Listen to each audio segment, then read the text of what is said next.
ఆచి chicken masala. BRS నిర్వహించింది యువ సంగ్రామ సదస్సు కాదని యువతను రెచ్చగొట్టే సదస్సుని ప్రభుత్వ విప్ ఆది శ్రీనివాస్ ఎద్దేవా చేశారు. తెలంగాణ ఉద్యమంలో యువతను రెచ్చగొట్టి అనేక మంది బలిదానాలకు కారణమయ్యారని ఆరోపించారు. పింక్ పెయిడ్ ఆర్టిస్టులతో యువ సంగ్రామ సదస్సును నింపేశారని విమర్శలు చేశారు.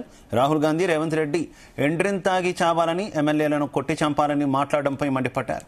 పింక్ సోషల్ మీడియా పెయిడ్ ఆర్టిస్టులు వికృతంగా మాట్లాడుతుంటే కేటీఆర్ వాళ్లను బారించకుండా చూస్తూ కూర్చున్నారని ఆగ్రహం వ్యక్తం చేశారు.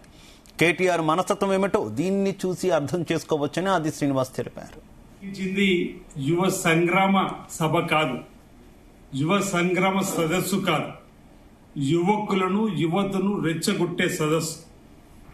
తెలంగాణ ఉద్యమంలో యువతను రెచ్చగొట్టి అనేక మంది బలిదానాలకు కారణమైనటువంటి వాళ్ళు ఓవైపు పేడ్ ఆర్టిస్టులతోటి, గులాబీకి సంబంధించినటువంటి శ్రేణులతోని సభను నింపేసుకొని, ఓవైపు గౌరవ ముఖ్యమంత్రి రేవంత్ రెడ్డి గారు పదవి బాధ్యత స్వీకరించిన తర్వాత నిరుద్యోగ యువతకు సుమారు 70,000 ఉద్యోగాలు కల్పించే సందర్భంలో ఆ 70,000 ఉద్యోగాలు పొందిన యువకుల తల్లిదండ్రుల ఆశీస్సులు అందుకొని ముందుకు పోతూ మరిన్ని ఉద్యోగాలను ఇవ్వాలని చెప్పనేటువంటి లక్ష్యంతో ముందుకు పోతున్న సందర్భంలో సభలో ప్రధానంగా చూస్తూ ఉంటే ఈరోజు రెచ్చగొట్టే విధంగా ప్రసంగాలు జరుగుతూ ఉంటే ఈరోజు ఒక విషయం చూపించాల్సిన అవసరం ఉంది.